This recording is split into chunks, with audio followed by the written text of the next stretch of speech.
एक बार फिर acids base and salt में आपका वेलकम है। एसिड्स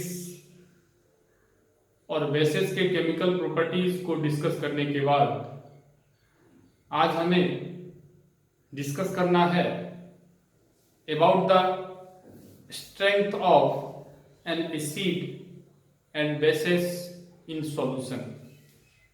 दैट मीन्स एसिड्स और बेस के स्ट्रेंथ को हमको कैलकुलेट करना है। और कहां पे कैलकुलेट करना है? सॉल्यूशन में कैलकुलेट करना है। नाउ हम एसिड्स और बेस के डिफिनेशन को जरा रिवाइज करते हैं। According to Arrhenius concept, acid का डिफिनेशन, बेस का डिफिनेशन क्या था? एसिड्स आर दो substances which can donate H positive ion in water, or bases are those chemical substances which can donate OH negative ion in water। यही Arrhenius का concept है। तो it means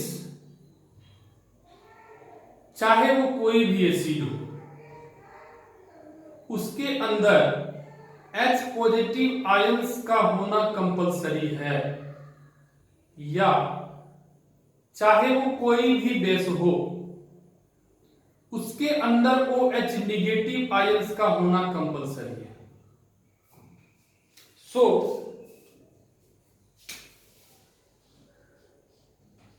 acids contain H positive ions and bases contain OH negative ions। ठीक है।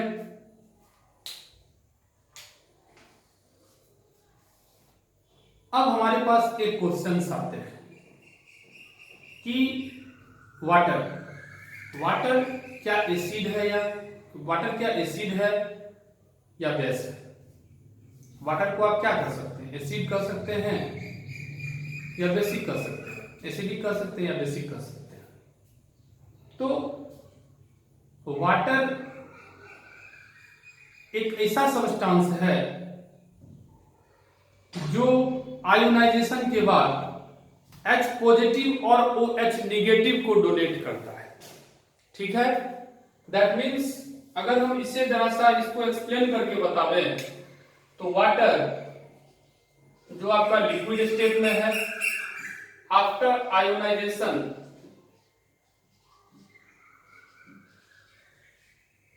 ये H positive और OH negative में ये टूट जाता है।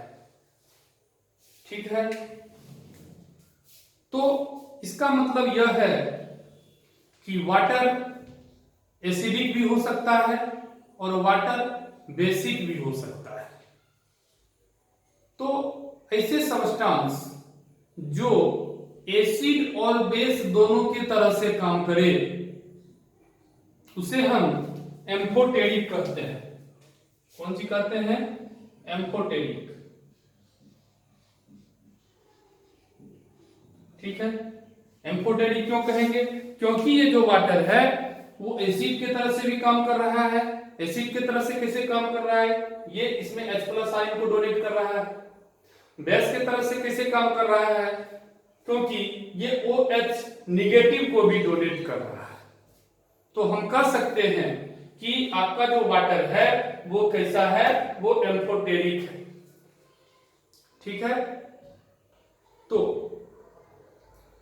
हम जानते हैं कि एसिड्स के लिए H पॉजिटिव जरूरी है। हम सभी जानते हैं कि एसिड्स के लिए क्या होना जरूरी है? H पॉजिटिव होना जरूरी है। ठीक है। और बेसिस के लिए OH निगेटिव होना जरूरी है। अभी हम जस्ट बताए हैं कि एसिड्स के लिए H पॉजिटिव होना चाहिए और बेसिस जो है यहां भी हम बताए हैं acid contains H positive ion, basis contains OH negative ion. तो हम सभी ये जानते हैं, पढ़ते आ रहे हैं कि एसिड्स के लिए H+ ion, H positive ions compulsory है और बेसिस के लिए OH निगेटिव कंपलसरी है। कभी कभी हमारे पास एक और क्वेश्चन आता है कि क्या एसिड्स के पास OH निगेटिव होता है क्या, या बेसिस के पास H पॉजिटिव होता है क्या? तो आंसर है यस। ठीक है, तो आइए जरा सा इसे हम लिखते हैं, एक पॉइंट बनाइए इसमें, लिखिए acids contain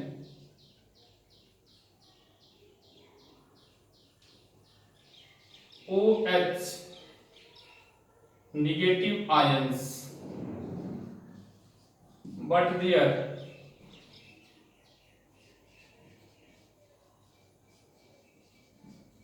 concentration is very small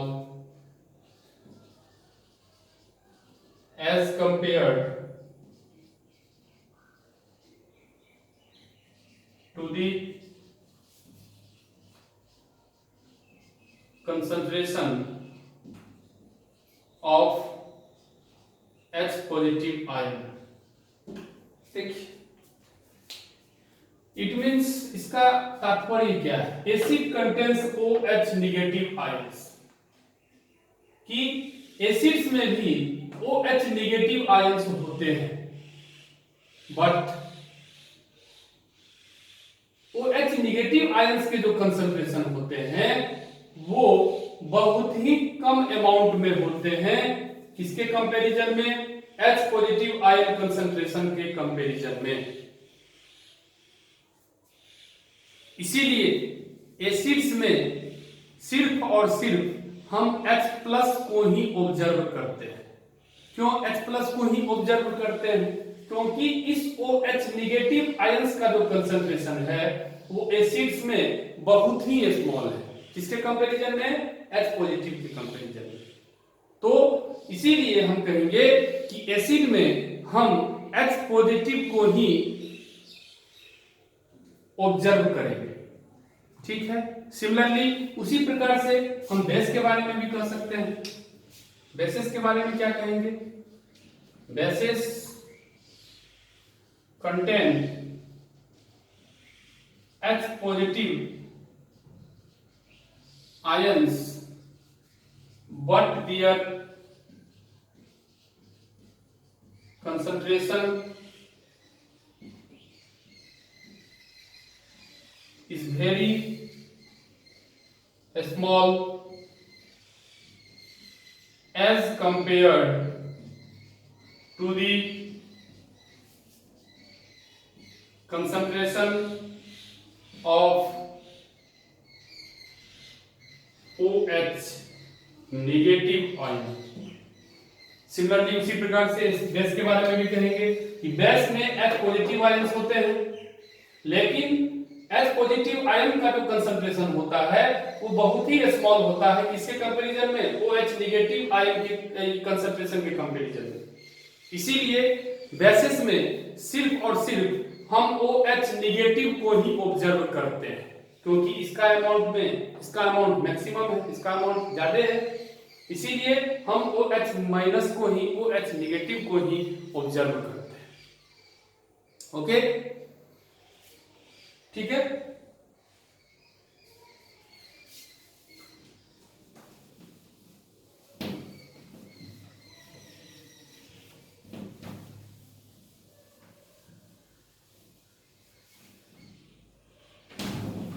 now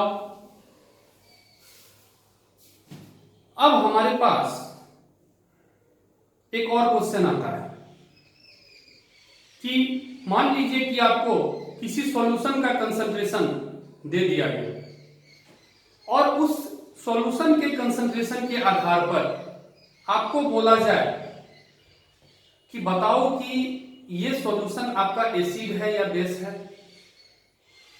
ठीक है। तो इसके लिए आप क्या करिएगा, तो इसके लिए हमारे हेल्प के लिए हमको एक स्केल दे दिया गया जिसका नाम है पीएच स्केल। क्या नाम है? PH scale.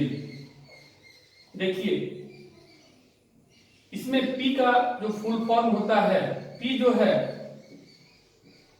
एक जर्मन वर्ड पोटेंस से आया है। ये कौन सा वर्ड है? जर्मन वर्ड पोटेंस, जिसका मीनिंग क्या होता है? पावर। ठीक है। तो और H stands for hydrogen, that means power of hydrogen.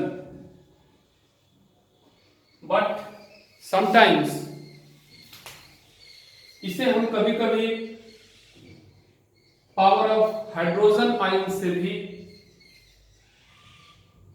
बुलाते हैं। ठीक है, पावर ऑफ हाइड्रोजन आयन भी करते हैं। ठीक है, तो पावर ऑफ हाइड्रोजन भी कर सकते हैं, पावर ऑफ हाइड्रोजन आयन भी कर सकते हैं।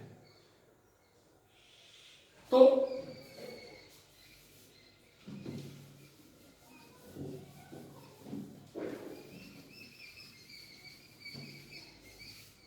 अभी हम एक क्वेश्चंस की बात कर रहे थे।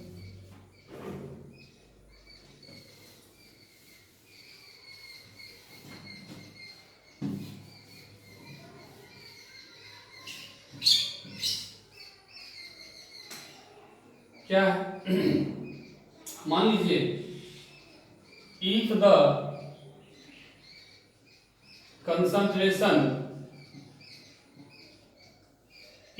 concentration of any solution is given, okay, and we have to find out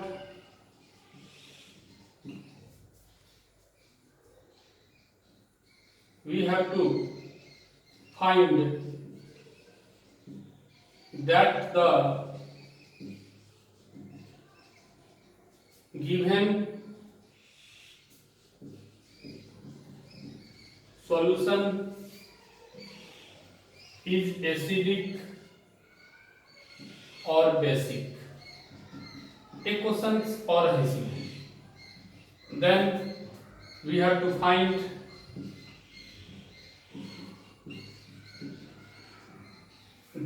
to find pH of that solution। ठीक है, देखिए क्या बोल रहा है, वही चीज। अगर मान लीजिए किसी सॉल्यूशन का कंसंट्रेशन हमको दे दिया गया और हमको बोला गया कि क्या वो जो सॉल्यूशन है आपका एसिडिक है, क्या वो सॉल्यूशन आपका बेसिक है, एक क्वेश्चन। दूसरा क्वेश्चन कह रहा है कि अगर वो एसिडिक है, अगर वो बेसिक है, तो उस सॉल्यूशन का पीएच कितना है। तो दो क्वेश्चंस है आपके सामने। तो देखिए ऐसे क्वेश्चंस के आंसर को कैलकुलेट करने के लिए हमारे पास में तीन केस है। Case first, second and third. पहले केस में if pH is greater than 0 and less than 7, then the solution is acidic solution, okay। But if the pH is equal to 7, then the solution will be neutral, okay।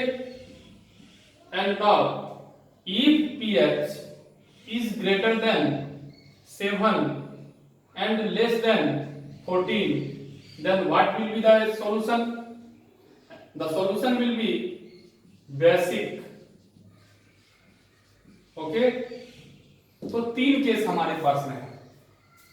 एक आपका pH का value, pH value जो है 0 से बड़ा हो और 7 से अगर छोटा हो तो वो आपका कैसा सॉल्यूशन होगा? एसिडिक सॉल्यूशन होगा। और अगर pH आपका 7 के इक्वल हो जाए तो वो सॉल्यूशन आपका न्यूट्रल होगा। और तीसरा केस पीएच वैल्यू जो है 7 से बड़ा हो जाए और 14 से कम हो जाए, तो वो सॉल्यूशन कैसा होगा? आपका बेसिक होगा।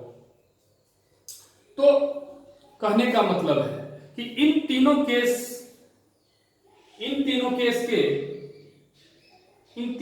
को हम एक स्केल के फॉर्म में हम सेपरेट कर देते हैं, कन्वर्ट कर देते हैं। ठीक है, इन तीनों फॉर्म को, इन तीनों केस को हम एक स्केल के रूप में देते हैं। ठीक है, वो स्केल कैसा बनेगा? देखिए, मान लीजिए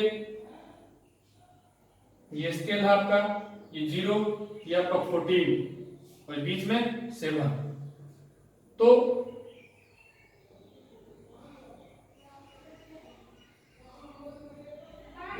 pH values lies in between 0 to 7, then the solution is acidic. But the pH values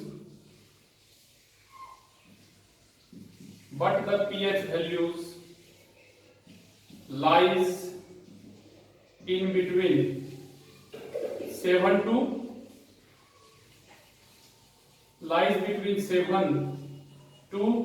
14. Then what will be the solution? Solution will be the basic. And 7, अगर pH वैल्यू आपका 7 आ गया, that means वो आपका neutral होगा। तो ये 3 case हमारे सामने में है। This is the pH scale. तो हम इस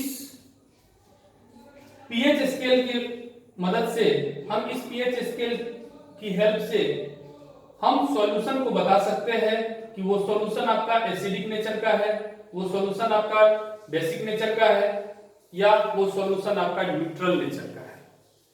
तो इस पीएच स्केल की मदद से हम आराम से बता सकते हैं। तो ये टॉपिक आज यहीं तक। नेक्स्ट टॉपिक में हम एप्लीकेशन ऑफ पीएच स्केल के बारे में डिस्कस करेंगे और देखेंगे कि किस तरह से अगर हमें किसी सॉल्यूशन का कंसंट्रेशन दे दिया जाए, ठीक है, तो हम उसके पीएच को निकालेंगे और जब पीएच निकल जाएगा, पीएच निकालने के बाद किस तरह से हम बोल सकते हैं कि वो सॉल्यूशन आपका एसिडिक है, वो सॉल्यूशन आपका बेसिक है, या वो सॉल्यूशन आपका न्यूट्रल है। ठीक है, तो नेक्स्ट लेक्चर में हम मिलते हैं। Thank you. और एक चीज, अगर आप चैनल को सब्सक्राइब नहीं किए हैं, प्लीज चैनल को सब्सक्राइब कीजिए और बेल आइकन को प्रेस करना नहीं भूलें। ठीक है।